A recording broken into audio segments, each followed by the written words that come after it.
This is RSBANDB Update, episode 639, recorded Wednesday, September 27th, 2017, preparing the Lost Grove for Solak.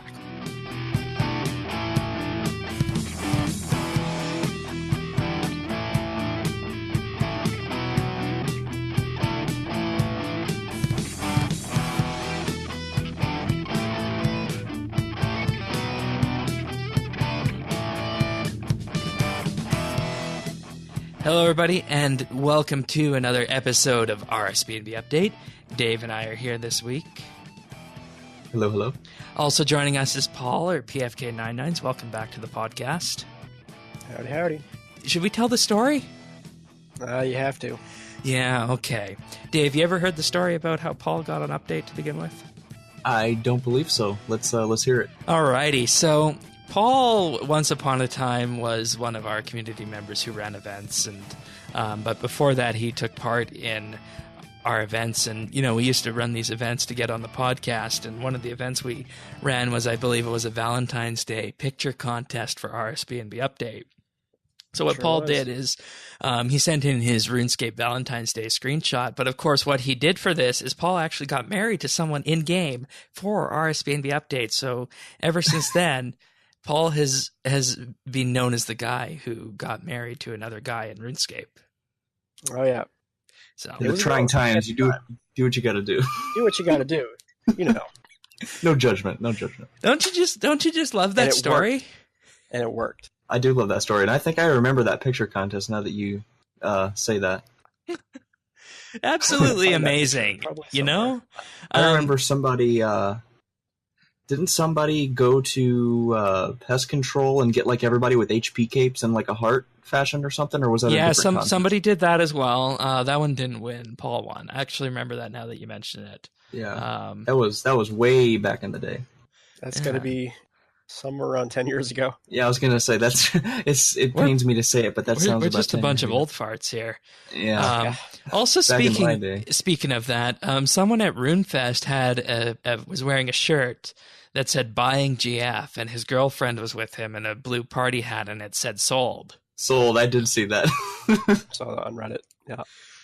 Oh, of course. Yeah, we don't call it Reddit here. We call it something else, but we're not going to be talking about that this week. Maybe next week. The best place on Earth is what you call it. I can imagine. No. Yes. On opposite day. Our favorite endearing term for various communities on that website is the shithole. Yes, and to put it nicely, the cesspool. But yes. Yeah. You can't go to Donald Trump's, what do you call it? You can't go there. That's just trash. You can't do that. That one's fun though. Oh, that's a shame to hear. Entertaining. We'll say that. Well, what we do for fun on the internet is no one's different opinion. I mean, some people get married to other guys. I mean, it's whatever you want to do to get on a podcast. What we do for fun on the internet is between you and the internet, right? Yeah, pretty much. I mean, what happens on the internet stays on the internet unless it's on a podcast and we tell the story. Pretty much, yeah. Well, I mean, you have to get this through the internet unless it comes on like a thumb drive through somebody, or something. I don't know. Some people browse 4chan and whatnot as well, and various other areas on the internet. So, I mean, if you have to use a Tor browser, then you might want to reevaluate what you're doing. There you go. Oh boy! Okay. So this is a RuneScape podcast, yes, right? It is actually a RuneScape podcast. Thank you for reminding me about that. Oh my gosh! Going back to what we do on the internet for fun, some of us play RuneScape. All right, so this week's update, which you guys are probably all wondering about for the game at hand here, is the Lost Grove. This was teased numerous times throughout the past and whatnot. This is the area where they say Fantastic Beasts, which I think is a reference to that Fantastic Beasts movie. If you guys have seen that out there, I didn't see that. That's like the Harry Potter for grown-ups, right? Kinda. I mean, the tie to Harry Potter is obviously it's the same author, and I don't know if it's a prequel or a sequel or kind of a parallel deal. But yeah, I have not seen it, but I hear it's very good. Earlier in the timeline, but doesn't include the same characters. Right, of course. So, aside from that, the fantastic beasts that reside on the Lost Grove, we've got 3 new Slayer creatures at level 104, 106, and 108. We also have a new hunter and farming distraction and diversion for weekly consumption, as well as some of the best graphics in RuneScape history, is what I have to say about the Lost Grove. That's just a bit of a high-level update of it, but just look at what you see here in the Lost Grove. You go there, and it's this huge forest on this island. They said it's 10 map squares, which makes it larger than Prith. And, you know, it uses volumetric lighting. It uses new particle effects.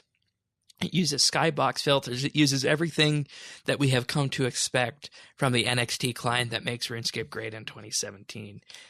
You know, if there was going to be one area that I would go to show off RS, specifically in NXT, it would be this. I took off some screenshots of what was called the water slide in the Grove, because you guys will remember that when the Grove was first being teased before we knew what it was, they posted some work in progress screenshots, and one of them was something that looked like a water slide, and that's what it started being called out on the internet.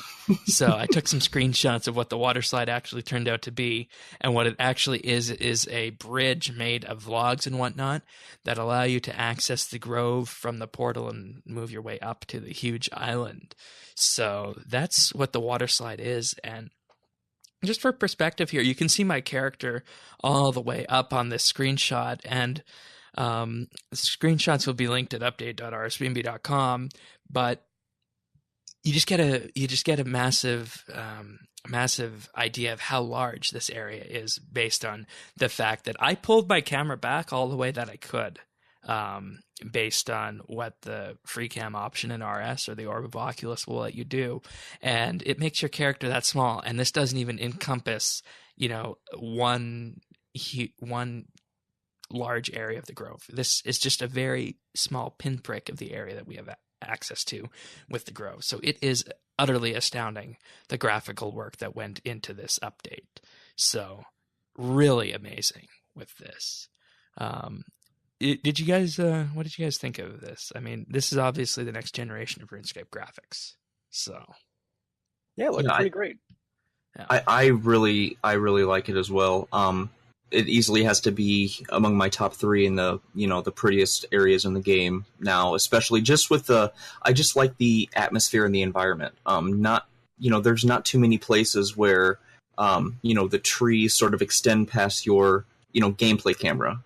Right. We're all sort of used to, we got maple trees, and I mean, scaling wise, they're maybe 12 feet tall. It's just sort of, with your character, it's something you can always like see over. And, admittedly, when I was, walking around the Grove, the Lost Grove, it was kind of hard to see my character because it was just so much trees, but I think that's good because, it adds a lot of atmosphere, and I really like that sort of, that feel. So yeah, I really like this update. Yeah, and one other great thing they did with this is there are no major pathing issues. So you can basically click anywhere on the map and your character will go there, regardless of elevation. And, I mean, the only thing to really stop you is the trees. So, normally you go to somewhere like White Wolf Mountain, but you can't get past it because, well, each of those is a specific path, and your character's kind of locked to following those. Whereas with these, you can just go anywhere, click on the map, and, aside from the trees, you will be able to access that area of the Grove. If you don't have a modern GPU, you're going to definitely want to turn your view range down a little bit. Even myself with something that can normally run RS at 30 FPS, I was feeling a little bit of frame jitter here and there. But, that's the price we pay for a graphically stunning area. So what do you guys think of the Slayer creatures? We got 3 of them here to kind of fill out the gap of 120 Slayer to begin with. So 104, Vine Crawlers, 106, Bulbous Crawlers, and 108, Moss Golems. And, rather than saying kill X Vine Crawlers or kill X Moss Golems, what Jagex did is they basically just said, go to the Grove and kill Slayer creatures. So you can choose which ones you kill. The Vine Crawlers have the best GP per hour. The Bulbous Crawlers have an equal weight between GP and XP. And the Moss Golems are best for Slayer XP per hour. So that will factor into depending on how you want to kill these.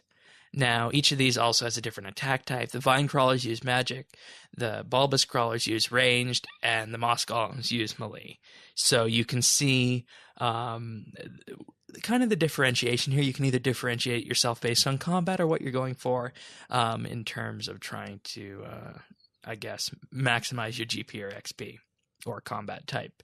So I think this is a great level of choice for Slayer. What did you guys elect to kill? I went for the level 104, the Vine Crawlers, for the GP per hour, mostly because I'm not too concerned with the XP, and I was just curious as to what they dropped, because best GP per hour is kind of a blanket statement, so I was curious as to what makes it, right, the best GP per hour. Do they drop something new and special? What's the quantity of what they drop? Is it just sort of increased, like, Ganodermic creatures have been a good money maker, and that's because they drop a lot of palm seeds, a lot of magic seeds, and stuff like that. So I was curious with that, but that's the one I chose to kill. What did you get? Honestly, it was pretty similar to Ganodermic creatures. It was a lot of Morchella mushrooms, potato cactus. You got the dragon stones, and of course these are all noted in 3 to 5 lots. There was a couple uncommon drops of water tallies, it was like between 20 and 30.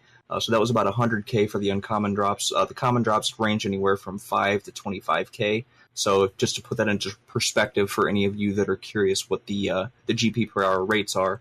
And then obviously they have the very rare the new gloves that were released, which are going for about 10 mil now. So of course that is subject to the recording of this podcast, right? But and that could nonetheless, change. Because I think the gloves are an interesting feature, but we'll talk about that in just a bit.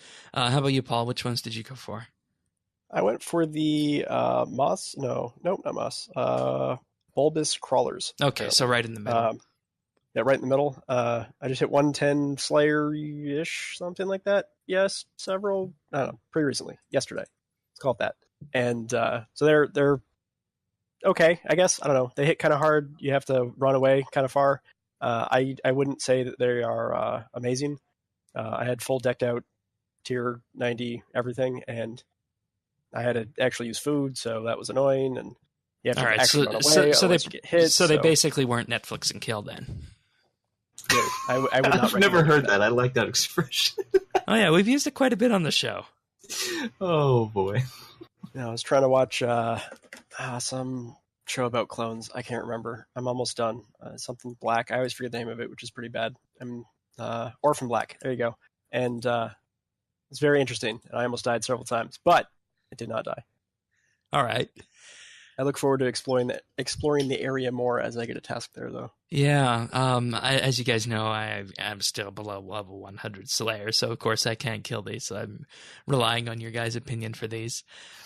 So overall, they're not, a lean back kind of creature, but they're not as involved as, say, a Ripper Demon or a Wyvern, which is, I think, world, yeah, and move a little bit. It's not too bad. Yeah, that seems like a good mix for post 100 Slayer.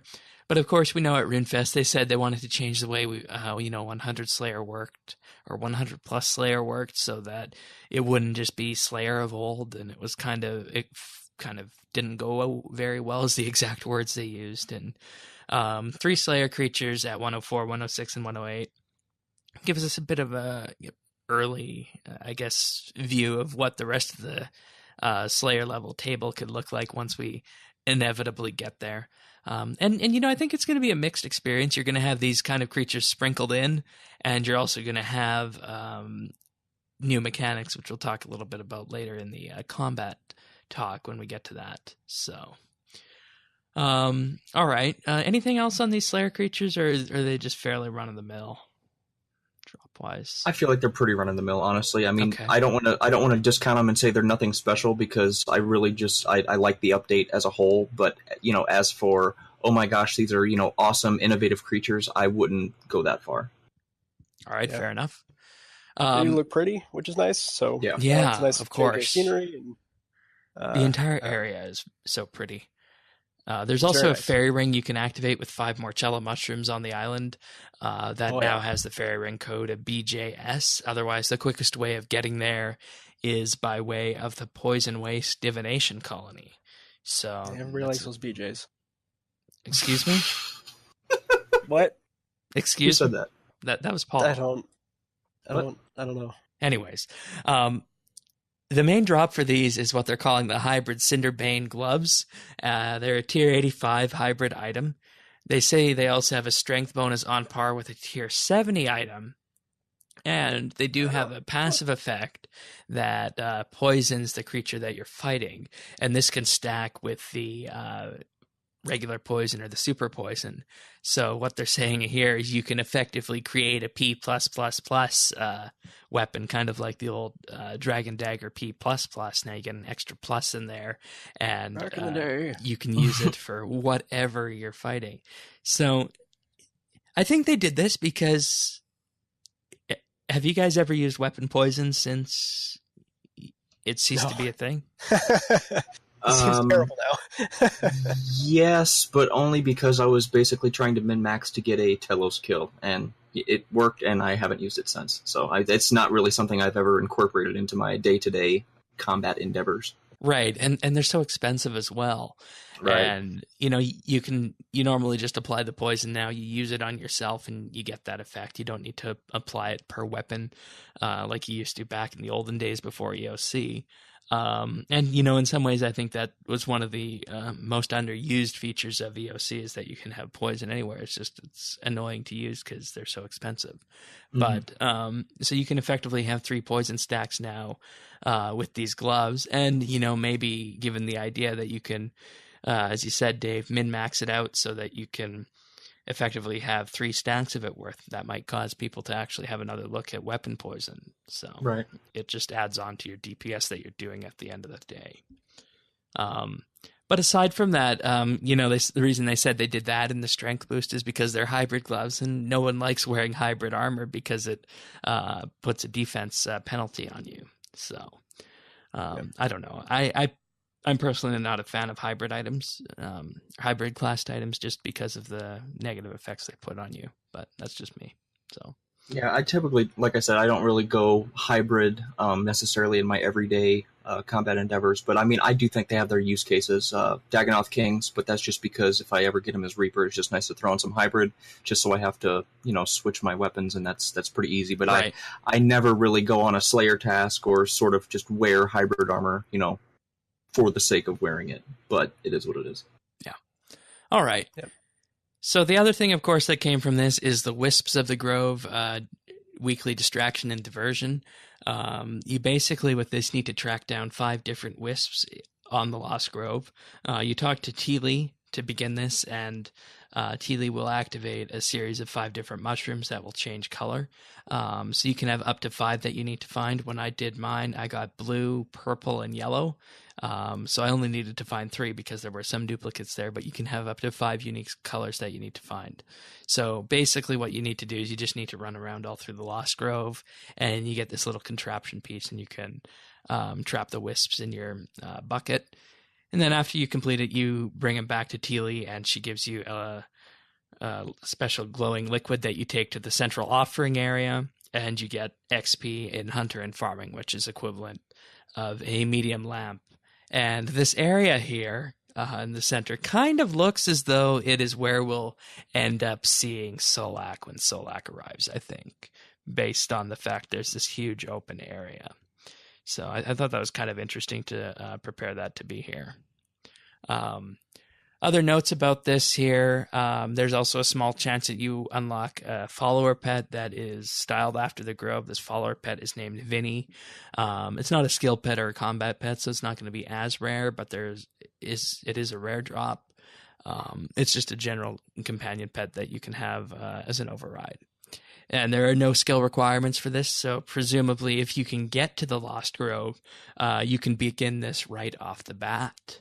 So that's going to be a good amount of XP for people who are, just starting off RS and want to train these skills up. You go there every week and you get Hunter and Farming, because I know Farming can seem kind of obtuse for people, and even Hunter to a degree as well. So, and I think it's kind of a nice little preview of the area. You know, if you can go in there to lower levels, something to sort of aspire to, rather than having this, area for high levels, and you don't get to see it until you're that level. So it's kind of just to whet their lower level appetite, which I think is a neat concept. Yeah. Could you imagine?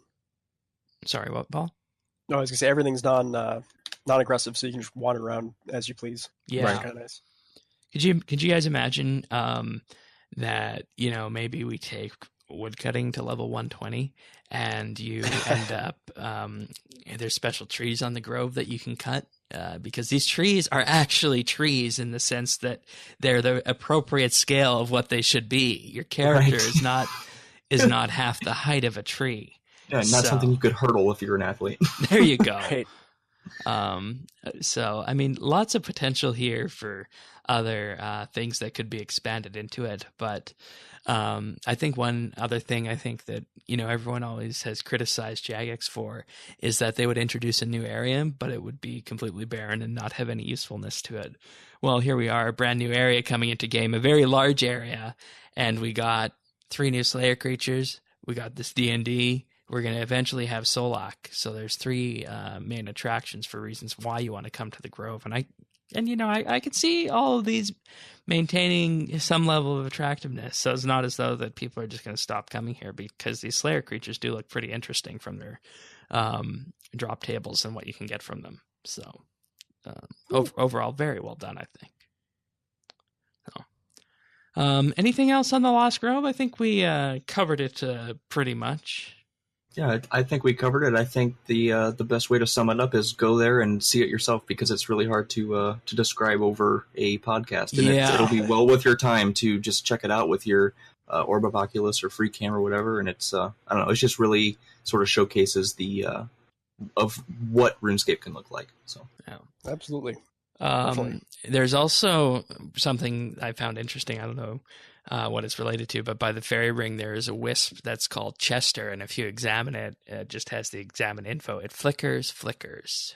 Yes, I actually I meant to put a note in the show notes so I could bring that up, but that is a little homage to the late singer of the band Linkin Park, which I think is really cool. Oh, yeah. For those of you that don't know, which I'm sure most of you do, he had committed suicide. I believe it was like a month or so ago. Obviously, his name Chester Bennington, and It Flickers is a lyrical reference to one of their songs called One More Light. So I think that's really neat that Jagex sort of put that in there. So little tidbit and Easter egg for you if you didn't know it was there. Yeah, so. I didn't know what it was related to, but thank you. Of course you would know that. So. All right, so that's the Lost Grove. Everyone should definitely go there and give it a check. This could definitely be one of the new areas in RS that's showcased. And, you go there. I would just like to remind everyone that you can right-click the world map and choose skyboxes and filters and change your skybox. It looks really good in midday, but it also looks really good in the dawn skybox as well. So, very amazing with that filter on. Because, you go there, it might seem kind of dark, but it just takes on a new life of itself when you go to dawn, because the water changes color, everything just shines as though, you just woke up in the middle of the forest after a camping trip. So You do that by right-clicking on the skybox? You right-click on the world map icon. Oh, yeah, look at that. Yeah, that was a little feature they added a number of months ago. What? One of the best hidden accessibility updates for RuneScape in a long time. Talk about hidden. Yeah, no kidding. Because, we have Tanis on Informer and updates sometimes. And Tanis... this is awesome. Tanis uses visual assistive technologies, and one of the things that Tanis does is he likes the fact he can now invert the colors of RuneScape. So that's an accessibility option, and it was billed more as a feature for the Machinima and RuneScape Movie Maker kind of people, but it's also very good for people who need accessibility options. Mm-hmm. And you might not know that if you don't click the world map, but it's there. So neat. All right, so moving on from that, this week, patch notes. We have a number of interesting patch notes. Some of them also relating to Invention Batch 2, which they're calling post-launch fixes here. A whole bunch of hot fixes I'm actually going to start with here for Invention. So this goes back to the 18th of September. The Invention Guild instancing system was deactivated, and the guild was not appearing properly when instanced. Then we got the stuff on the biting perk, but we already talked about that. Ring of Slaying can be noted again. We talked about most of these that were on the 18th. Moving on to the 19th, an issue with the withdraw products option on the machine was fixed. The Ring of Slaying and the Games Necklace right-click options now all work consistently. On the 19th, an issue where machines were not running correctly was fixed. 21st, several checks for machine charge usage were fixed. And on the 22nd, machine batch assembly now does multiple batches per machine tick. So obviously a problem with the auto disassembler there. But in our main patch notes segment this week, some changes to the invention Divine-O-Matic vacuum, or the Divine Hoover as we wanted to call it last week, among other the things. Sucker thingy. There you go. The Divine Sucker. So the Divine-O-Matic vacuum with no charge no longer prevents players from receiving divine memories. All right. That's an interesting thing that could happen. The Divine-O-Matic now absorbs enriched memories produced by enriched springs. That's weird that it wasn't doing that before, but that's good. It is now possible to teleport directly to Zenaris from a portable fairy ring, which is something people wanted, because previously you would just get the ring interface and you wouldn't have the Zenaris option. But hey, you might want a way to get to Zenaris for some reason, right? Yep. That, of course, uses a charge. Portable fairy rings now consume a charge when entering an incorrect code that teleports within Zenaris. Yeah, that is something that was mixed up. If you didn't enter a correct code, I guess you could just have fun figuring out what the invalid codes were. The promotion information section of Treasure Hunter now displays the cash out value of the whole stack of items instead of each individually. Oh, that's nice. Yeah, I mean, you might have some decision if you're going to cash out or not based on it, but if it's only one, you're more likely to just keep. But if you see larger numbers now, you might just decide to cash out. The exiled Calphite Queen will no longer spawn multiple times inside a boss instance if the final hit is dealt by the Dark Magic Aura. All right. Now, that one's interesting. The fact that you could have multiple Calphite, or rather exiled Calphite Queens if it was killed by an aura. I wonder how that would work. Non-Iron Man accounts can no longer search and use the I am an Iron Man, by the way, or I am a hardcore Iron Man, by the way. Quick chat messages. That seems like a good fix. Yeah. I mean, because you wouldn't want to be giving the wrong info out and encouraging people to troll you or something with that. So. I mean, you're going to trade with them and it's going to blow their mind. Yeah. What? An Iron Man is trading with me? Or maybe I can go kill this one and he won't respawn if he's hardcore. There you go. True. Abilities and spells now correctly light up when they're available on the ability bar. Carrying cursed energy or memories will now prevent players from teleporting and will now ignore wilderness level restrictions, allowing anyone to attack them. So this is, of course, upping the risk on wilderness divination training, both for divination XP and profit.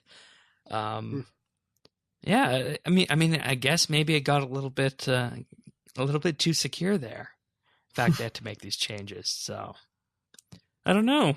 That's what we didn't see. I've never actually gone to do divination in the wilderness. Have you guys? I have a few times. I haven't really been threatened necessarily. There's been a few scares, but nothing too crazy. So it's interesting that they sort of up the ante, per se. Yeah. And I mean, maybe it's just trying to get more people to PK or something like that. But I can count on one hand the number of times I've seen someone at the Wilderness Herb Patch, which is just a little bit north of the Divination Colony. So I don't know if it's just me being quick or if no one is frequenting that area around the Wildy Worms and Herb Patch, because that's just right north of the Divination area. But maybe I'm just lucky. A new drop-down has replaced the existing checkbox in the interface options for the Slayer counter. Players can now choose the direction in which the Slayer counter will expand when the skull icon is clicked, and players using Legacy interface mode can now turn the interface on and off. Okay. Do you guys use the Slayer counter? Oh yeah. Yes. Okay. Now, question for you guys. Where do you guys put it on your screen? I put mine at the top. Left, top right? center-ish. Oh, top center. Okay. I have mine the bottom right near my inventory and friends list and skills. Okay. See, I love the fact that people are having the customization options here. But this is not something that the players need to decide about whether it's going to expand out left or right. If it is near, close enough to an interface, just expand it out the opposite way of the interface. Mm-hmm.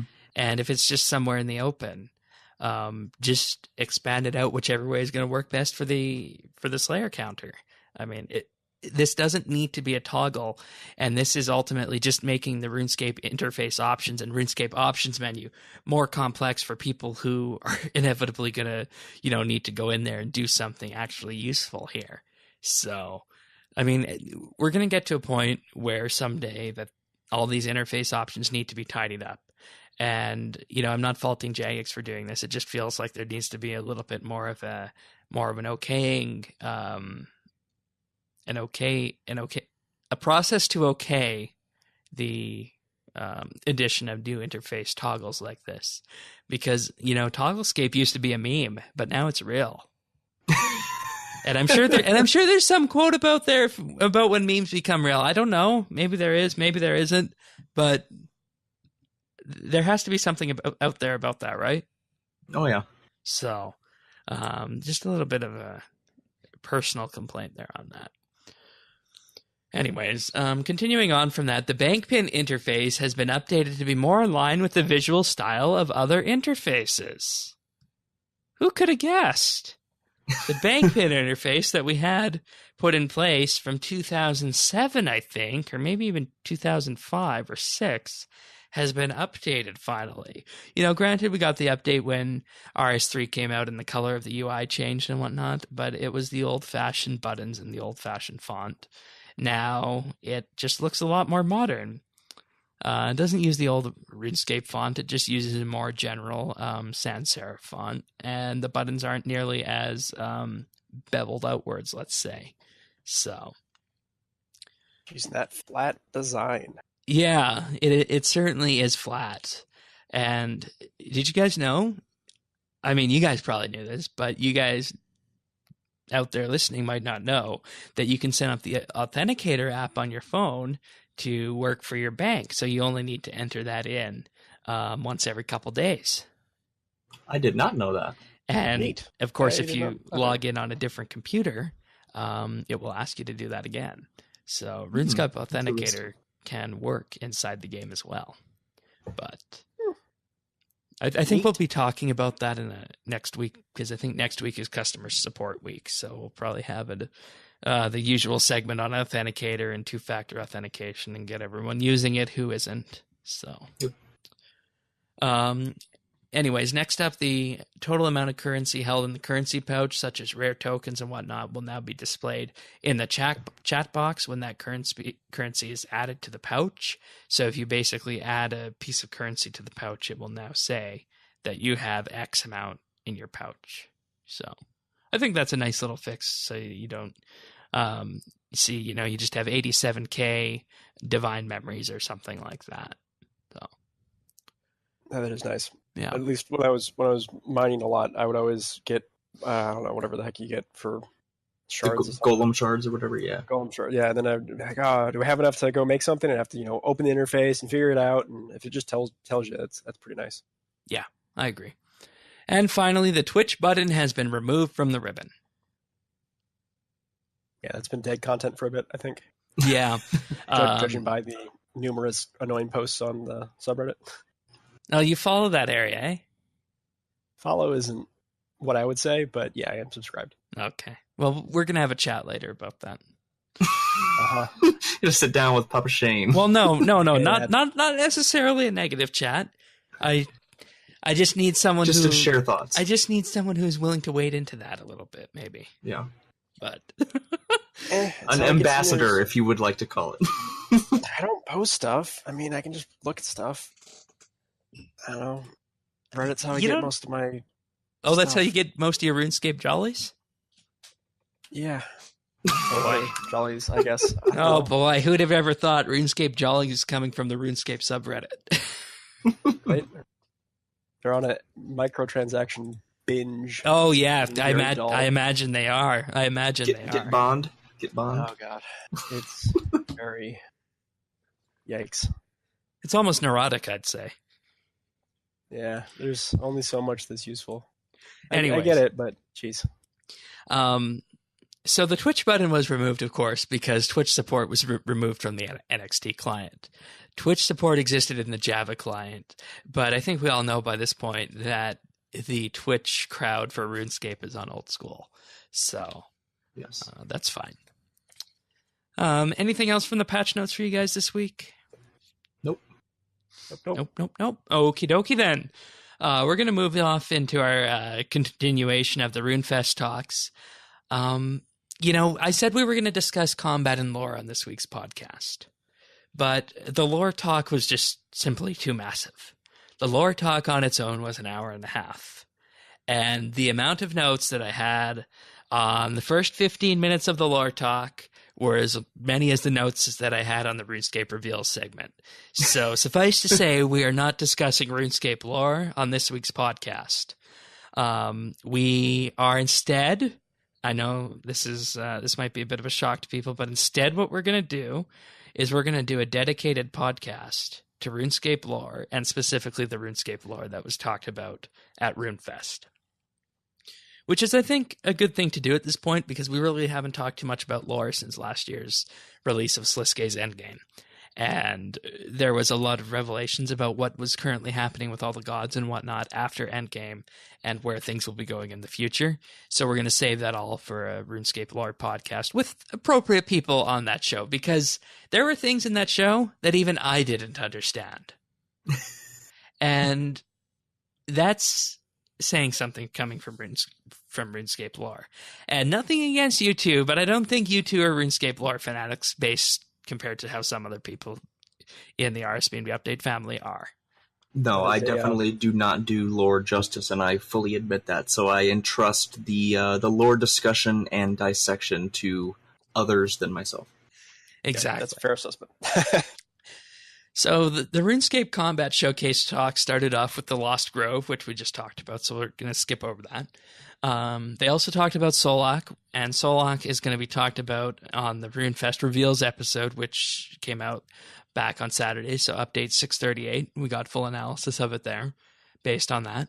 But a couple of tidbits that weren't mentioned regarding Solak are the fact that this was based on community feedback, and the fact that one of the number one things people said they wanted to do with a new RuneScape boss was the ability to duo it. So that was taken into account when building Solak, as well as the fact that they wanted other mechanics other than just combat. So that is what contributed to the development of Solak. And you'll recall we mentioned that it's going to have different HP bars and different mechanics that need to be taken care of by different people within your group. So that is what they're aiming to accomplish with Solak. This is actually under development right now, and playtests are ready to begin internally. So it's a while from coming out yet, but nonetheless, Jagex is ready to start playtesting it internally. So this isn't right around the corner. It's going to be a little while yet, but within the next 6 months. Also from the combat showcase, stalker creatures that you see in Daemonheim and Dungeoneering, they're going to be added to Zamorak's hideouts with level 71 and 99 Slayer requirements, and they're going to drop a tier 80 Hex Hunter bow that will become stronger against magic users. So, I don't know. Cool. You guys do divination and see these stalker creatures down there? Dungeoneering? Yes. Dungeoneering. Oh, did I say divination? You did. Yep. Oh, making that mistake. But yes, it is a boss type. You have the behemoths, you have the stalkers, you have the Calgarian demons, and as everyone probably knows, Calgarians have their own resource dungeon on the Daemonheim Peninsula that you can kill for Slayer tasks as well. So it's interesting to see that they're sort of bringing more of that content out to the quote-unquote surface world. So it'll be interesting to see how that plays out. Yeah, and I mean, they're very popular. And I mean, level 71 and 99 Slayer, so it's not necessarily filling out the tree that you have post 120, but it's kind of a good idea that, you know, Slayer is being worked on and whatnot. Yep. And just a reminder that Zamorak's hideout is the area from Dishonor Among Thieves underneath Daemonheim, floor 61. And that is, of course, where Zamorak is currently residing after Sliske's endgame and the quest last year. So, but what was most interesting about this is that it's going to be a tier 80 bow, and it gets stronger if you use it against its magic weakness. But if who you're fighting is really weak against arrows, it's going to become even stronger. So this is the perfect thing to be using if you're fighting something that is weak against arrows. And it's kind of adding, I think, what everyone has always wanted for EOC is a little bit more diversity in equipment. Granted, yes, we have other tier 80 equipment out there, but this one is definitely going to be unique.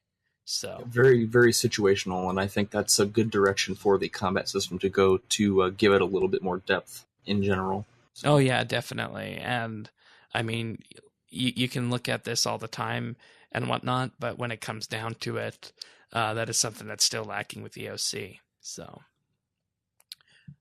things that are weak to arrows currently are including Aberrant Specters, Abyssals, Aqua Knights, Calphite Critters. Let's see, looking for something else here that might be a little bit larger.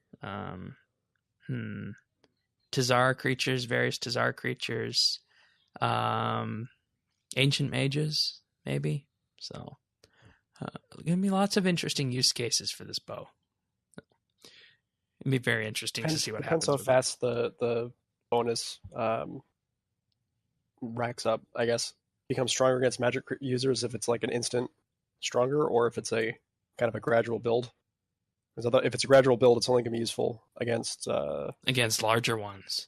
Well, right, something with a crap ton of HP, just like the new dudes that just came out. The what we talked about in the Grove. Yeah, and you know, I think based on the way it was described, I think it's just going to be a standard weakness to arrows, so it's not going to need to build up over time. That'd be nice then. Yeah. Though I'm trying to think of any bosses out there that have that. Ooh. Here's one. Onyx Dragons. There you go. Those are weak to arrows. There you go. Neat. So that would be something that you could do. Hydrix Dragons. What are they weak against? Weak to arrows as well. So there you go. There's your use case for that bow. High level you dragons. could also use Dragon Bane arrows with that, and you could probably get yourself a theoretical plus bow if we're going to go down that road. Neat. So yeah, there's like a triple crown there for those dragons, provided that you get assigned them, of course, or if you just have a whole burning in your pocket to spend on the gems. I know in the community it's been highly sought after to get gemstone dragons as tasks, and people have literally gone from level 1 to level 120 now without getting them assigned even once. So interesting. Jeez. But it is the best task in the game XP wise. It is the quickest task in the game. So for what it's worth, I still think it's a little too steep. But anyway. Yeah, and I think the only question about this bow is going to be, is it going to be something like the Zarite bow where it has its own ammunition built in, or are you going to be able to use your own ammo? Because if it has its own ammo built in, then there goes that idea of using your Dragon Bane. So we'll just have to wait and see on that. Then they talked about the combat system direction and which way combat should go, because it's been a while since EOC came out. They want to focus on weapon type diversity, specifically bring back the uniqueness of crush, stab, and slash type weapons, because right now you effectively just choose a weapon based on the speed of it. You choose whether you want something that's fast or you want something that's slow and it's going to hit harder. That's pretty much the only choice that you have. And I think we all know that if you are a sufficient level and you're using tier 90 plus equipment, it doesn't really matter unless you're fighting something like Telos if you match up the crush, stab, or slash weaknesses of that, right?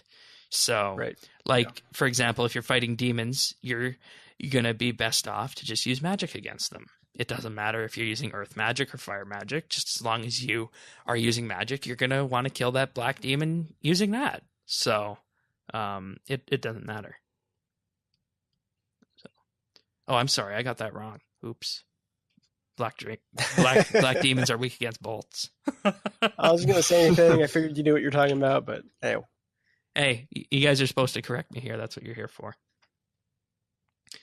And that has ultimately led to a system where it's either dual-wield magic, two-handed magic, two-handed melee, dual-wield melee, and so on and so forth. They definitely want to add more choice to it. So, and they asked a couple of what-if questions that they're pondering. So, what if a dagger didn't proc a global cooldown? Or what if javelins were good? Or yes, what if content was relevant again? That is the age-old question of this game. And finally, what if there was a talk that came back about what about longswords versus rapiers? So that's the kind of stuff that is being discussed here for combat, and ultimately they aim to add more depth to weaponry in game. They also want to offer better gameplay for each of the styles, and all styles feel familiar, and they want each style to feel unique and effectively ramp up in terms of gameplay. So they feel they can make it unique without it being too overpowered, and they can add that to each of the various classes. And an example of this, things being unique, is back in the day, Magic would have had the ancient magics, right? But that kind of gave it something that melee didn't have. So that's a kind of uniqueness we're talking about. Add more of those kind of synergies between various combat types. They also want to increase synergy between abilities, and a key example of this is Shattered Worlds, specifically how you can chain those Shattered Worlds abilities and have them do unique things for you. That's something they're going to be looking forward to in the future. Moving forward with this, they want to add both of these through rewards from new content, and the idea behind this is as the game is played, new styles and benefits will be unlocked. What do you guys think about that, given the fact what we saw with Shattered Worlds? I think it is better to unlock it because, as much as I hate to say it, it gives an incentive to do that content. I think it's better than just saying, just throwing in, say, 8 new abilities, because everyone's just kind of overwhelmed. If you sort of stair-step unlock it, you can have some time to sort of get used to it. If that's, your sort of playstyle, if you're min-maxing on a boss or whatever, you can sort of filter through it and, maybe when you're unlocking it, if you unlock it from a quest, maybe you sort of get to use it while you're in a quest to sort of get how it works, and then you sort of unlock it for your character afterwards. Oh, that'd and then be you a good can idea. Apply it. That'd be kind of neat, yeah. Apply it to your fights and whatnot. So, yeah. And the only reason I asked that is because Shattered Worlds, and when Shattered Worlds came out, it took so long to unlock abilities from Anima and whatnot that that there was a bit of a question about that, if that was going to be the best way of going forward. But right. That problem has been fixed in game. Yeah, because I don't think it's really efficient to just put like a level requirement on it, because most people that are going to be concerned with that are obviously pretty much all max combat, so it would just be a sort of drop it in game and here it is. I think adding some sort of a threshold, no pun intended, to unlock these abilities, I think would be a nice sort of entry point if they want to sort of trickle these updates and fixes and tweaks into game over the next year or so, or whenever they plan to do it. Yeah, I agree. All right. 4-tick auto-attacking, basically the phase of what's happening with your character when you're not doing an ability or you're not in revolution mode. They want to make it interesting and support it in gameplay, and it won't be removed. So this is, of course, what happens when you're not firing off abilities and whatnot. So now, revolution. So they wanted to... They basically had the idea over a lunch hour once, and it became a personal project to change the way that Revolution works. And they are going to be making it so that Revolution will now perform threshold and ultimate abilities. And you're going to be able to change the size of the Revolution area on the action bar. So if you only want Revolution to work for your first 5, that'll happen. Or if you want it to work for what it does right now, you can do that as well. So it's going to be 100% user customizable. That's nice. About this. That's really nice. Yeah. And what they say with this is that full manual is going to get really good. Those were their exact words. And what I take away from that is that by allowing people to, queue up thresholds and ultimates on Revolution, this effectively means that if you know what you're doing with full manual, that's going to be better than Revolution now. Because if you just fire off these ultimates whenever they're ready to go, you're really not using them to the best of their ability.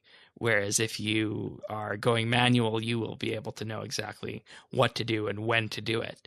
So in my view, what they mean by saying full manual is going to get really good is that from the Revolution playstyle, people who are, just having their ultimates and thresholds activated by it are going to, in fact, suffer a penalty in the fact that their combat is not going to be as optimized as someone who's going full manual. So, but I don't know. I think that's good, and that's going to please a lot of people. But it's also the case of, giving the user enough rope to hang themselves with. Because if you let someone activate all their abilities and whatnot, including thresholds and ultimates on Revolution, they might not be as successful in their combat endeavors. So, and definitely making more Slayer tasks Netflix and kill for sure. There you go. There you go. Yeah, that's a term that Sirion coined, I think, a number of years ago. So. Gotcha. All right. Revolution Plus Plus and Solak were both TAP projects, so personal passion projects that were worked on the JMod Zone free time. Shattered Worlds was started off with a half joke and half prototype that was worked on at lunchtime, believe it or not. And, the anima rebalance went out, and they are hearing that players still want more from Shattered Worlds. And, of course, we've talked about that on the podcast. They say there's not enough variety, more objectives. Maybe you will find a certain item that's hidden within a level, or maybe just kill this large semi-boss kind of monster on this level to complete. So they definitely hear that people want more variety in this PvE combat experience. So they're going to be looking at that and progressing with Shattered Worlds as time goes on, which I think is something we said from the very beginning here. So it feels good that is something that Jagex is aware of and the community has brought forward as well. They're also going to be adding more abilities in Shattered Worlds to compare yourself with friends and high scores for measuring progress within Shattered Worlds, which is effectively, I think, what it needs to be. Shattered Worlds, we might have said, needs to be the DPS measure of RuneScape. So if you can clear a certain floor, get to a certain floor by a certain point, that means you're really good. Or if you can do this much DPS on a certain floor, that also means you're really good. So I think that this is perfect for Shattered Worlds and exactly what it needs. And I think it would also encourage more people to go back after they've unlocked the rewards. Because right now you unlock the rewards and that's it. And there's not much point in that kind of content. So, excellent. Anything else on Shattered Worlds, you guys? Nope. All right. Nice. A little bit of a talk on raids. Raids 2 is the biggest piece of combat, unfinished business, and raids need to receive some important improvements as well. And of these include giving players a reason to do raids more often, maybe a chance for more acto or a new drop table. They also say that the group system is an issue. It's pretty flunky and pretty hard to use, and they're considering potentially moving group queuing for raids to the friends chat system. The dreaded group system of RuneScape. Have you guys ever used this successfully? Successfully, no. Have I used it? Yes. So, I mean, everyone knows the group system is a great idea. In theory, it just doesn't get used all that much. I've actually removed that tab from my chat bar. I don't know about you guys, but same. It just has no place for me. They're also wanting to add an insane or gold version of the Daredevil tile for raids and looking at lowering raids limit to have group sizes below 10 to make it more accessible. And finally, add some activities between the boss or jellyfish in between battles because, they say right now it's just tedious and annoying and there's no reason to kill it. Maybe the jellyfish should give a rare drop itself as an option. And the final quote of this was that Raids 2 is not dead. So they want to do something with Raids in the future, but not on the immediate drawing board going forward. So, when Raids came out, I think everyone thought it was going to be like World of Warcraft Raids, but it didn't really turn out that way, did it? No, not at all.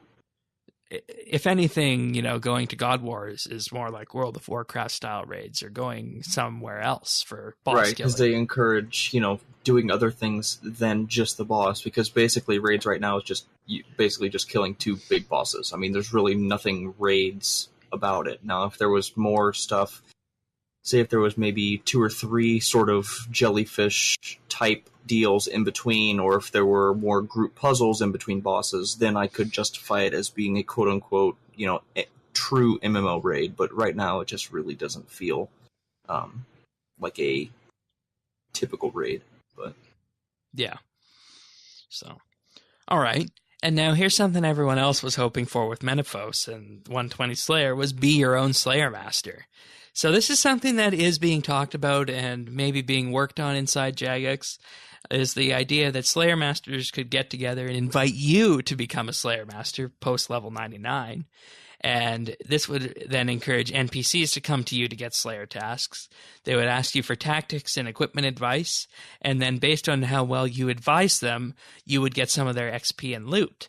So think of this as Meg from player-owned ports except for Slayer. Yeah, I believe, didn't I go over Yeah, didn't I sort of tease that idea last episode? We did. That's interesting. That was was that on the RuneFest episode, or was that on Invention?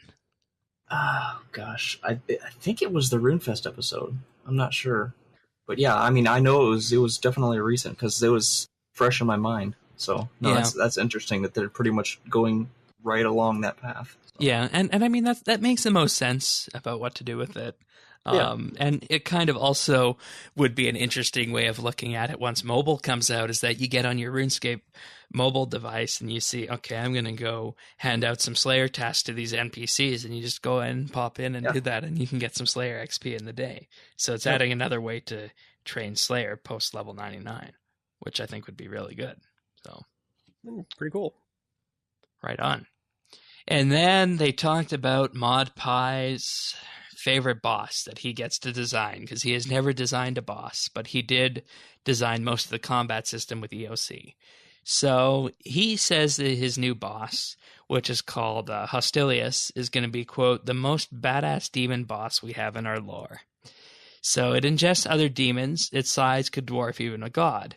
It's ruled over the infernal dimension and was overthrown, and Zoros tricked him for all of his armies. And Zamrak has also led rebellions against him.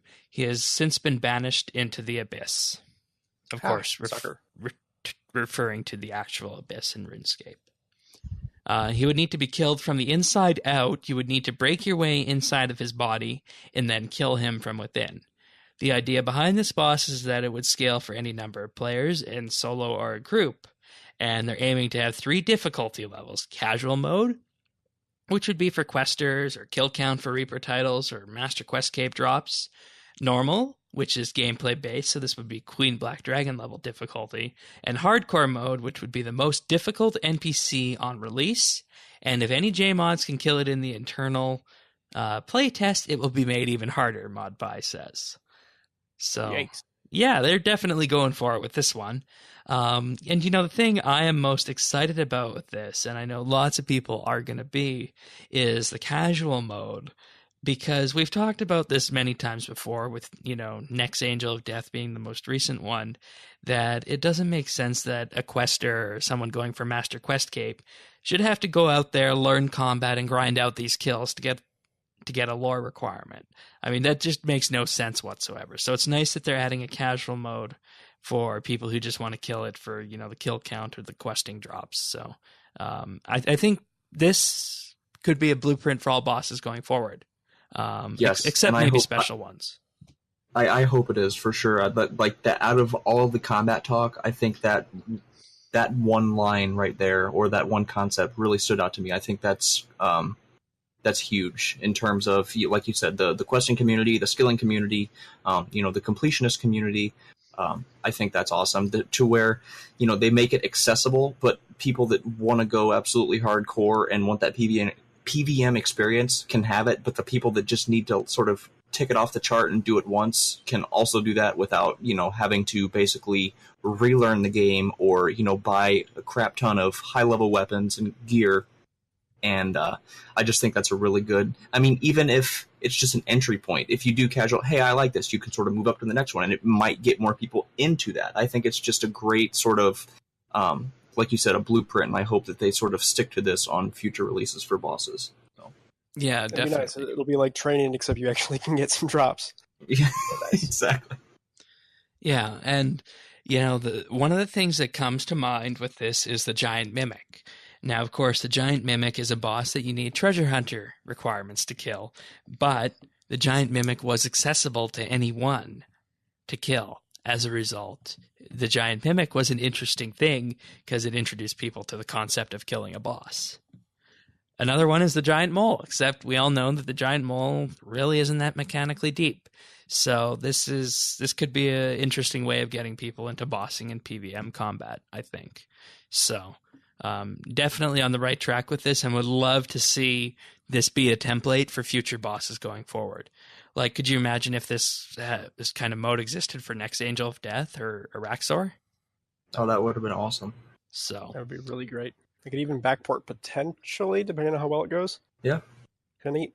Yeah, though the thing is, it would basically require re-implementing those things on next, because I think each of these boss creatures is unique in their own right, so they would require different mechanics for different kills, or different kinds of kills is what I was meaning to say. So, anyways, that's pretty much all that came from the RuneScape RuneFest combat talk. This didn't really seem to be as out there as the skilling talk or the RuneScape reveals talk, which I think is fine, because as we talked about, combat is in a good place right now and skilling needs to catch up. So it wasn't necessarily as visionary as the skilling talk. I think if you talk about visionariness of the combat showcase, you would effectively look at expanding EOC out to add more diversity for various gameplay styles. But beyond that, there's nothing really that groundbreaking on the way, aside from this boss named Solak. So it should be fine, I think. Yep. And, Dave, here's your PVM update of the month. Exactly. It's about time. Yeah. Gotta keep me sated. There you go. All right. Well, that's it for the RuneScape section of the news this week. We're going to move on to our listener question. And as I said, we do hope to get a dedicated lore talk happening at some point here, once we have a chance to really sort through what we need to focus on in that lore talk, because it is massive based on just what I heard in the first section of it. So, all right. So the question is from Kirby. Hello again. Whenever minigames are brought up, the general consensus is that they're dead and useless. Over the years, the importance of minigames has slowly diminished, despite Jagex's insistence of adding more minigames on occasion. Castle Wars and Pest Control were the best in their prime, but now are rarely ever played. In your opinion, why have players stopped focusing on the fun minigames, and what ways do you think Jagex could liven up the minigames so that people would want to play them more? All the best from Kirby. So... minigames. Why don't we go play minigames? What do you guys think? I think, and I'm going to tie this back into sort of what was mentioned on the last show with RuneScape reveals and whatnot. I just think that the sense of community has just sort of dwindled, and I think that was a huge part of the minigame scene, because I know way back, and I say that, and I really mean probably about 10 years ago, when I used to play Stealing Creation, when I was going for 99 construction and 99 smithing and whatnot. There was a huge sense of community. I mean, there were friends chats for, skilling only, stealing creation and whatnot. I mean, there were forum posts and threads, and I mean, it was a clan before, clans were rightly supported in game as their own entity. I think that's a main thing, or a main roadblock in why minigames really aren't played now. But I think another reason would definitely be that the rewards really aren't scaled up to current training methods. You don't really. There's really no point to go play Stealing Creation now because for 10 minutes or 20 minutes of gameplay you get like 15,000 bonus experience. I mean, there's a lot more ways to get a better return than to go and invest in playing minigames. Right. So I think one of the biggest things, other than sort of bringing that sense of group training and that community back to the game, I think sort of overhauling the reward system other than how they've sort of implemented Thaler. I think just bringing that up, and I think mini games can be sort of thought of as skilling, to where they, as well as skilling, sort of need to be brought up to current training methods and current. I'm not sure the word I'm looking for. Not relativity, but relevance. There you go. To current style and gameplay of what we're seeing now. So that's I'll definitely agree with that. Personally, the biggest sense I get is that there's no reason to go play a minigame because it's XP waste. And I mean, the minigames that you see being played are Shattered Worlds to unlock the abilities. It feels very rarely today that minigames are actually played for their funness or the community that they provide. So now that's a definite truth. Now, how could you get back to it? You basically, what I think you need to do is you need to take the XP rates that you get in Prif. So those massive XP rates that you get, right? Yep. You need to take those XP rates and bring them to the mini games. Now, this wouldn't necessarily be something that you could go play all the time. You would effectively have for, let's just say, I don't know if 2 weeks would be too long, but let's just say 2 weeks. You would effectively have a fishing queue, and this fishing queue is something that you could basically just jump into the holiday event portal to, and you would get taken to it, and you would be able to fish and get a good amount of fishing XP, and you would work together with the community. And effectively what I'm hoping this will end up being is the fishing prototype that we heard about, the deep sea fishing and whatnot that we heard about on the RuneScape Reveals talk, or was it the RuneScape Skilling talk? But basically the deep sea fishing would be one right there. Another one might be some kind of alternate dimension of the Grove, where you have a need to put two teams working together head to head, and one team tries to set the Grove on fire and the other team tries to put it out with their woodcutting skill. So maybe that might be a way of intertwining fire making and woodcutting into one of these kind of mini games. And you have other options out there as well. We have the Great Orb Project, but who plays the Great Orb Project? No one, because its XP is dwarfed by RuneSpan and Demonic Skull runecrafting. So all you need to do with things like the Great Orb Project is amp up the XP that they give, so that you say, okay, if we were putting runecrafting in Prif, how would we do it? Okay, let's put that in a minigame and give it that same XP rate. Let's say we're putting farming in Prif. How would we do that, and how would we give it that XP rate, right? So, exactly. And then you just apply a social factor to it as well. And I think that is how you bring mini games in.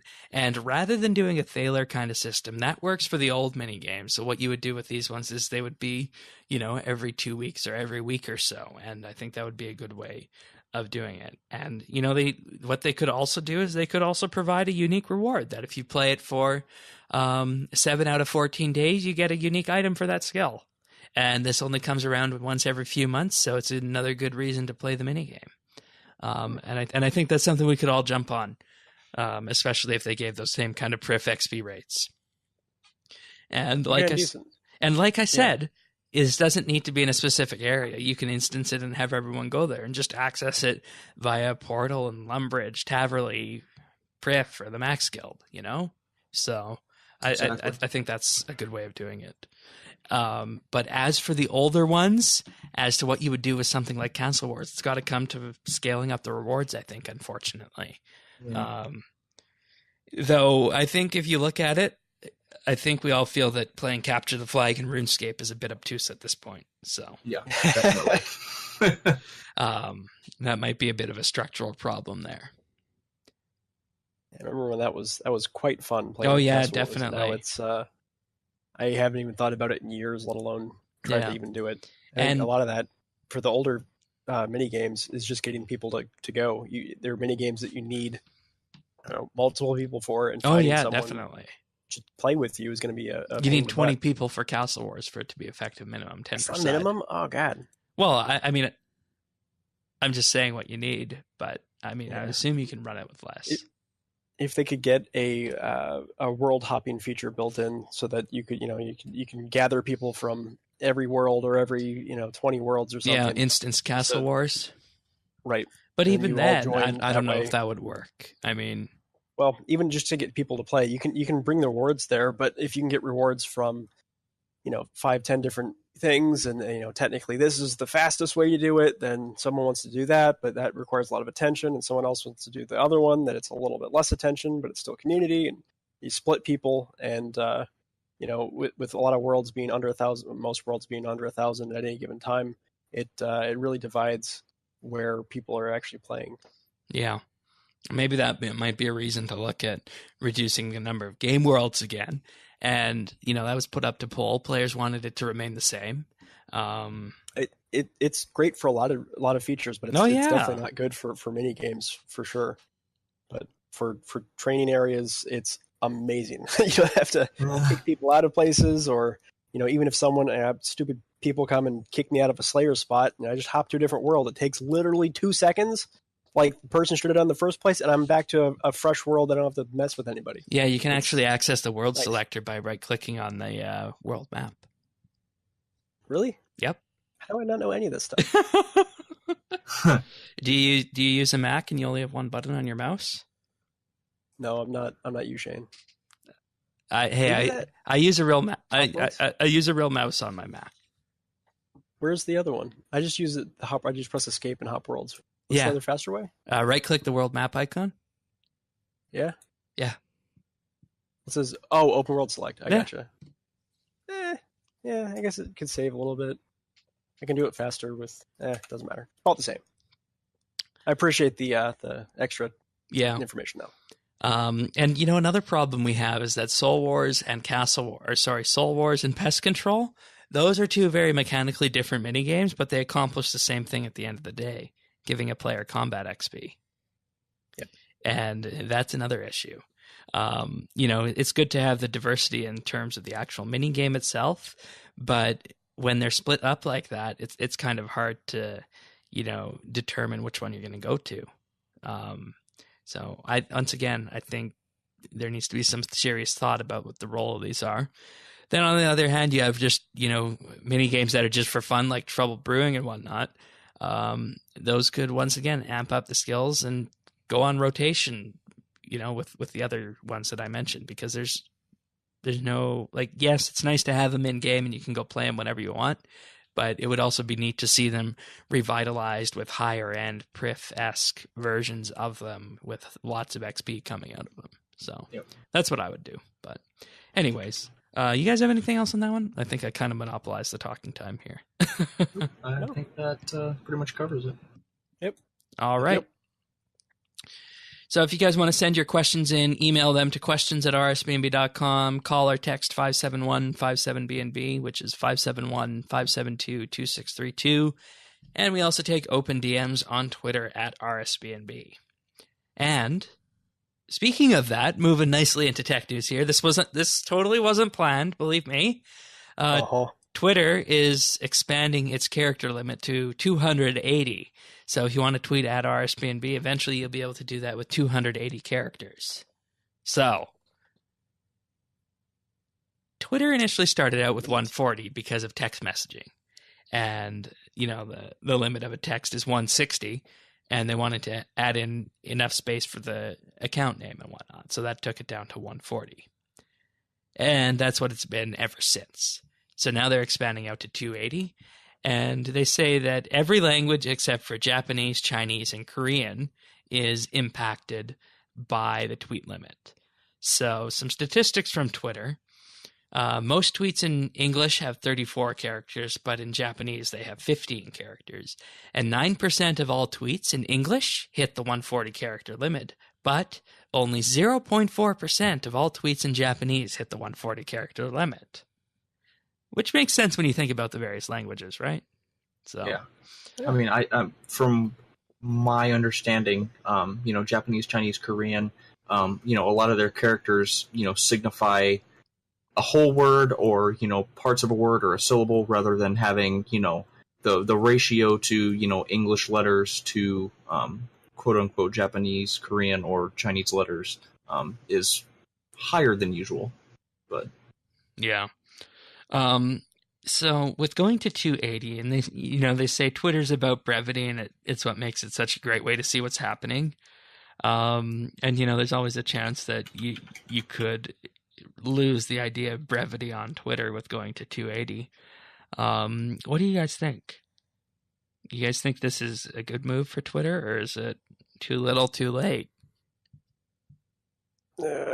It's nice that they did it. I often forget that Twitter's a thing until I want to look up a problem, and I want to find it worse. It gets posted on a different on the company's actual heartbeat page. So I'll go and I'll look up problem or whatever company issue, and then you look by most recent, and you can actually find it faster than often it gets posted.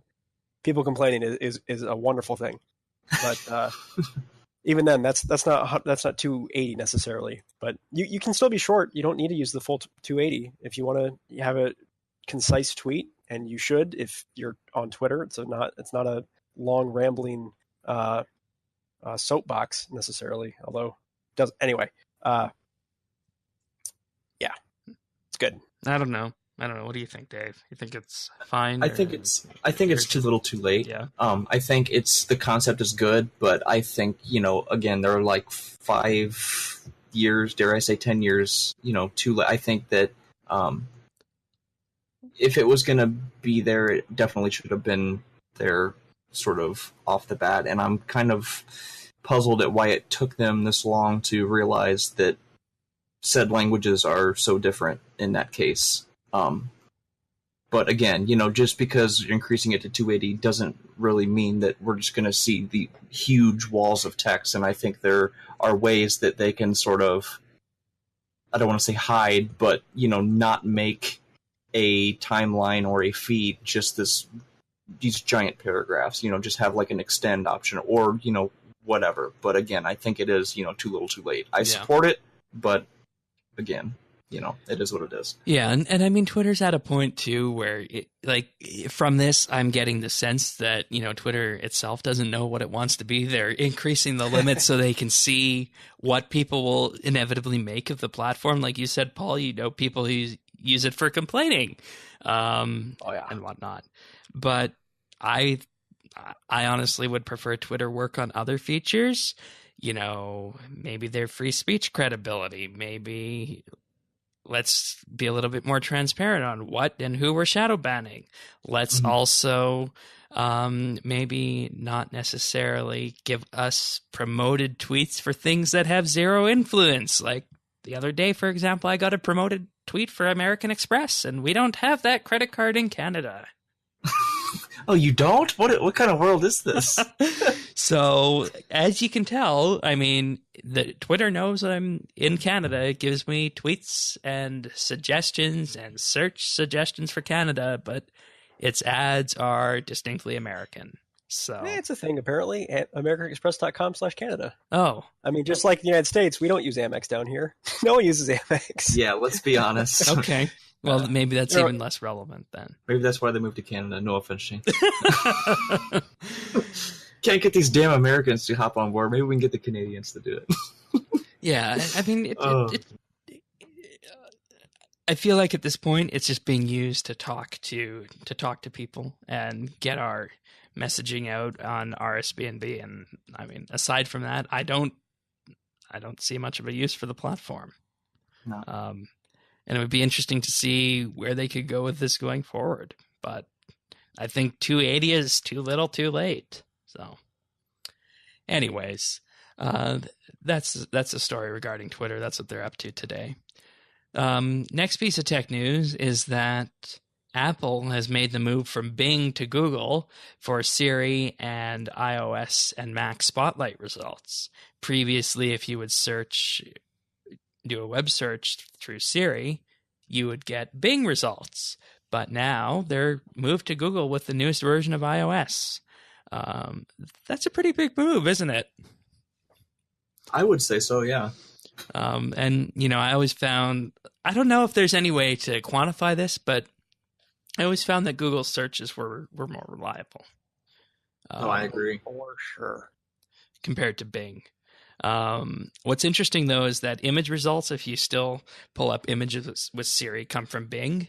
The article says that this is because Bing has a more solid image results engine, so it makes sense to, use Bing for images compared to Google. Though I don't know. I think you could probably find the relevant images from both. But this is really good because half the time, if you put in a really complicated query to Siri, it will pop up something that says you need to do a web search, and it does it with Bing. And it's just always annoying to get a Bing search page when you don't have a Bing account. Another really good thing with this is that the Google integration, specifically in Spotlight on the Mac, like if I search for RuneScape Drygore, Google knows that the first suggested results come from the RuneScape wiki, and that is suggested right off the bat, and then it pops it up right from the page where I want it to be. So Google's a lot smarter with those instant results too, I think.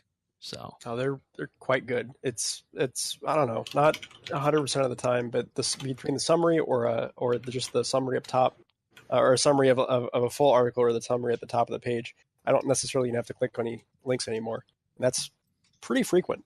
It's actually kind of nice. Oh, and this is nice. If you search for RuneScape podcast and Siri suggested websites, RSBANDBUpdate and the RSBANDBUpdate iTunes page are the top results. Well, there you go. I guess we're doing something right, huh? There you go, indeed. Maybe Google's just doing something right. Maybe Google knows more than we do. Microsoft also provided comment about this, and they say, we value our relationship with Apple and look forward to continuing to partner with them in many ways, including on Bing image search and Siri, to provide the best experience possible for our customers. Bing has grown every year since launch, now powering over a third of all PC search volume in the US, and continues to grow worldwide. Also, what happens when you forget that it's turned on Windows 10, I think. I guess that would work, eh? It's the first thing you do is turn that off. No, I leave it on. I want the full Windows 10 experience. Ugh. It's true. I don't know. It just feels like something is missing. On my computer. If I want to search for something online, I'd use a web browser. If I want to search online and I want to search in general and I'm on my Windows computer, I just use that search bar there. On Windows 10. Yeah. All right. So our next story relates to macOS High Sierra, because that was also released this week. It comes from The Verge, but I want to just highlight once again something we talked about a number of weeks ago, and that's the very poor journalism that happens online, and it's been happening online and in the real world for quite some time, but it's been creeping into the tech world slowly but surely. And here's a great example of one of these headlines. The headline is, "There's one good reason to update to macOS High Sierra." There's only one good reason, is the sense that someone would get from reading this headline. But in reality, it's just a general quality of life update that happens every other year on the Mac platform, kind of like the Windows Creator updates on Windows. So contrary to what this article says, there is actually more than one reason to upgrade. This is tech news because I wanted to showcase, of course, the very poor headlining that The Verge has done here. They've really gone downhill with that in the last year or so, and their coverage in general has Have you seen the URL worse. that it actually is? Yep. So there's one good reason, Yep. but then the URL Yep. is macOS High Sierra review. Autoplay blocking. Yeah. And that's what They the know where it story, belongs. and that's what the story is actually about, is that Safari and macOS High Sierra does something that no major browser has yet to do. Google's working on it for release in January. We talked about it a couple weeks ago on the show, but Safari and High Sierra is now going to automatically mute autoplaying videos, which I think is something we can all get behind, because it's just so annoying when you pull up a website and you have a video autoplay and you scrambling between tabs to find out where that voice is coming from. Exactly. And you guys might note that sometimes when we're on the show here, I will mute all of my tabs just because I don't want one of the tabs to start playing, because that'll come into the show. So I am eagerly waiting for this feature to appear in Chrome. But nonetheless, Apple is doing this with Safari, and I think it's a message to users out there that users matter, and users should ultimately have the choice of what's happening in their web browser in terms of media playback, right? Because it's just so annoying. Whether it's an ad or a video, it's not something that you want. So Safari lets you customize this on a global level or a per site basis if you so choose. And you just basically click the address bar and you'll get an option to determine whether or not you want to autoplay media or whatnot. But the default is to stop autoplaying media with sound. So you can drill down further into that. And I am eagerly awaiting for this to arrive in Chrome. And just another note about Safari and High Sierra in general is that they have done some improvements with privacy do not tracking, and they're really drawing the ire of some marketing companies out there, because Apple is making it very hard for people who use Safari to be tracked if they don't want to be tracked. So I think if you're a Mac user and you don't have any affinity towards Chrome or Firefox, you might want to just stick with Safari when you open up High Sierra. So, but it would be nice to see this come to Chrome as well. That level of ability to be rest assured that you're not being tracked and not need to rely on third-party plugins for that, because I think everyone uses those by this point, right? Yep. Like Ghostery and whatnot. Interested to see how it actually plays out, because this is not the end-all be-all way to stop that. But what do you think is the best way of stopping that? You'd have to anonymize data somehow. I don't really know what you can do. If you have enough data points about somebody, you can uniquely identify definitely. them. So you have to limit that significantly. But the thing is, people give this up all freely. You use Facebook, you're giving that up. You use Google, you're giving that up, right? So for sure, it's a matter of trust. Well, this blocks third-party sites unless you actually visited them. So as an example, the Facebook like button that will show up on the majority of pages, including this Verge one right here, same with the tweet thing, that's on the page, that's still going to be able to track you between sites. Right. Or at least Facebook and Twitter would, but they would have to then contract with some other advertiser to do that. But it's unlikely that you would, as an example, go to doubleclick.com, which would be Google. So they either have to start hosting ads from google.com or something else to potentially track you better. Although they have already said that they are able to track you, or that they're able to better identify you as a human based on your behavior already. I don't know how exactly that's all done, but probably mouse movement in interaction with the page. It could be, and if that's unique enough too, that's another data point that somebody can use. Yeah, I'm trying to remember what the website was. Basically, there's some website you can go to. You can generate Firefox. It generates a digital fingerprint for your web browser, and it shows you how unique your fingerprint is compared to others. Panopticlick.eff.org. Ah, there you go. Thank you. Yeah. Oh yeah, there. Yeah.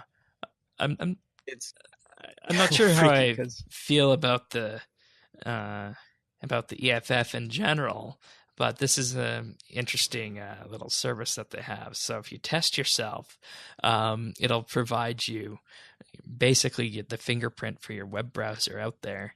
and whether or not you're unique or whatnot.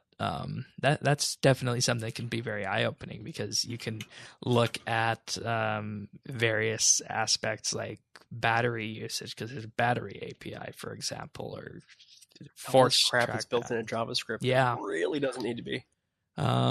So is your browser blocking ads? No. Is your browser blocking invisible trackers? No. Does your browser unblock third parties that promise to honor do not track? No. Does your browser protect you from fingerprinting? No. Your browser has a unique fingerprint. So here's the fingerprint of this browser, and I guess when you combine all this up together, you could really see what's going on here. And I appear to be unique of the 674,000 who've been tested so far. My does your browser protect from fingerprinting still is trying to load, so I suspect that I'm blocking that somehow. There's also an amiunique.org that I was able to do, and it says we now have over 400,000 fingerprints, and after doing my thing, you can almost certainly be tracked. So, yay! Yeah, and that's even when you're trying, right? Yeah. To not be tracked. Well, I mean, So- roughly. But yeah, so that's definitely something that Apple's working towards, but there's a lot of work to be done on that one. But just interesting that we can see what The Verge is talking about and what's actually going on there. They didn't mention the new file system or anything because, Yeah, who cares about a that. file system, right? Yeah. But the Yeah. file system has actually been held back for anyone who has their system on yeah, an look at that. SSD. So many Macs aren't even going to get the Apple file system on day one. yeah, Oh, only SSDs. yeah, only SSDs. So I'll have to test this out later. yeah, all right. So we're going to move on to some other things right now. So our skill of the month update for September is the summoning skill of the month. We're in the same position we were last week after Double XP weekend. Parnassus in first place with 45.8 million, Jamandi 52 with 18.6, and Flash with 12.5 million summoning experience. Wow. And the skill of the month for October that you can sign up for right now is attack. I don't know if combat is something that we all find very interesting, but there you go. The skill of the month for October is attack. We're going to talk about some achievements right now. We certainly do not have as many left as we did last week. We only got a small handful this week. So I'll get us going. And on September 25th, we had Daydreamer with 99 agility, PTV Sully with 99 defense on the 25th as well. Moving on to the 24th, we had Kotahi Atwa with 99 farming, and Tora to Hippie with 99 farming as well on the 24th. So we also had Ross Airy with 99 range on the 23rd, PTV Sully with 99 Herblore on the 23rd, Quest Caping with 99 construction on the 23rd, and as well as Catmac with 99 woodcutting on the 23rd. We've got nice. Herblaw with 120 dungeoneering on September 23rd, Chato 3000 with 99 fletching on the 22nd, Diapolo 10 with 99 invention on the 22nd as well, Azio something, 120 dungeoneering on September 21st, and Rotatoes 99 farming on September 20th. Good job, everyone. That was nice and manageable compared to last week's achievements. I didn't have to catch my breath after I read my segment. Alrighty, so if you guys want to write for Informer, we're looking for a few RuneScape writers. Email an application to Shane at RSBANDB.com and include a 500 to 1,000 word article on something RuneScape related, your favorite game update, for example, your favorite feature about RuneScape, or just something about RuneScape in general from a philosophical perspective, I guess you could do as well. Basically anything RuneScape related.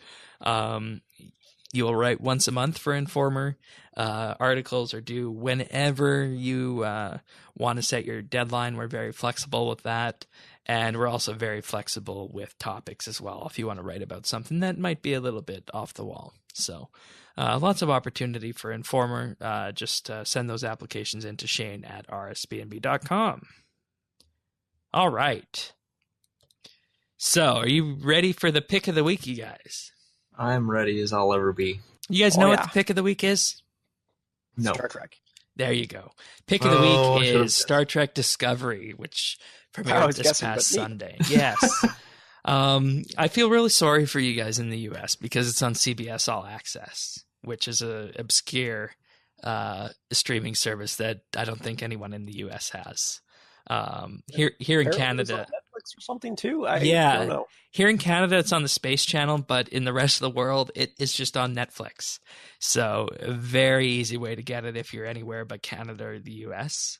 But Star Trek Discovery, first 2 episodes aired this past Sunday, and I was pleased. I was impressed, considering it's been 12 years since the last episode of Star Trek aired on TV when Enterprise ended in May 2005. It was nice to see that same general sentiment and back towards weekly Star Trek on TV. I think it felt like Star Trek. Paul, you watched it. It was good. It was okay. It seems it's very It's going to be very serialized.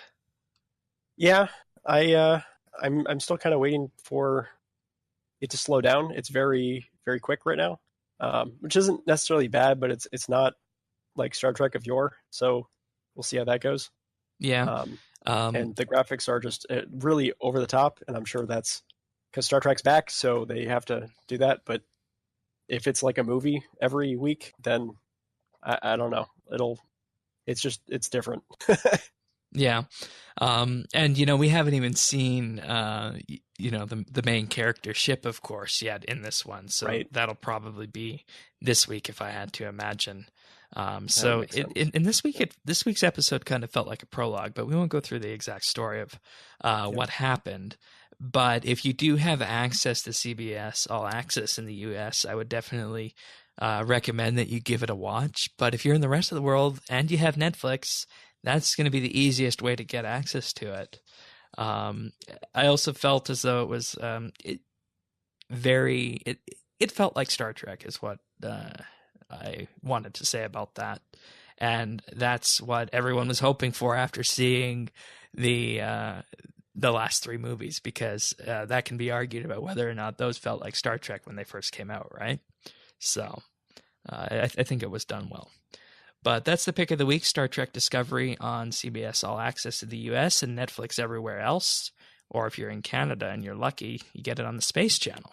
So, Star Trek Discovery. All right. So what have we been up to? Let's start with you, Paul. What have you been up to on RS? Slayer and Attack are my 2 primary goals things. So we've been doing those and trying to get dailies in while I can. Outside of RuneScape, I've been working, and I've got my first interview with an actual person tomorrow, so that'll be neat. I'm interviewing a dude. It's going to be great. Just try not to marry him to get on a radio show. I don't think that'll be a problem. I'm supposed to interview a guy now 3 times. Last Friday, last Tuesday, then Friday, and then Tuesday again. He flaked out on Tuesday. Oh my gosh. How terrible is that? So are you going I for have everything prepped. Are you going for 120 Slayer and 120 Attack, or? Yes. All right. So Attack is almost there, but Slayer is going to take. Right. I'm going to be dead before then, I think. Yeah, I'm guessing Menaphos is what brought you back for that then, right? Nope. I had just wanted the cape a long time ago, and I just now that they're adding stuff past 99, it kind of makes even more sense. All right, fair enough. How about you, Dave? What have you been up to since the last time we've been chatting here? Oh, just ticking away at Trim Completionist. Right now I've just been doing some divination to finish up my memory strand. I don't want to call it a quest line, but my prestiges, I guess you could call it. Finishing up that for Memorial at Guthix. Still camping Calgarian Demons for my titles. And as most of you know, I finished my Shattered Heart, so I'm moving on to my Golden Rocks to do that. So that's kind of what's on the radar for my near-term goals. So just chipping away at those. All right. Nice. As for me on RS, I have started off invention training. I've been bouncing back and forth between the Ark and, dare I say it, the waterfall fishing. I honestly don't like waterfall fishing. Yeah. So I've just been doing arc fishing a little bit, and I think I did one rod at the waterfalls, but I'm going to see if I can move into range training for that to just try and add some diversity to it. You trying to get to 120 or 99? I think it's like level 96 or something right now. We'll see how far we go after that. It goes pretty quick at the waterfall. Yeah, I know. I just have moral objections to using that as a training method. Moral. You'll get done fishing. You'll be good. Oh, I'm already done fishing. I got 99 by doing the arc. It just happened. Oh, yeah. Oh, I thought you said you were 96. No. I'm going for 96 invention. Oh, that makes sense. Yes, neat. Doing the fishvention thing. So, gotcha.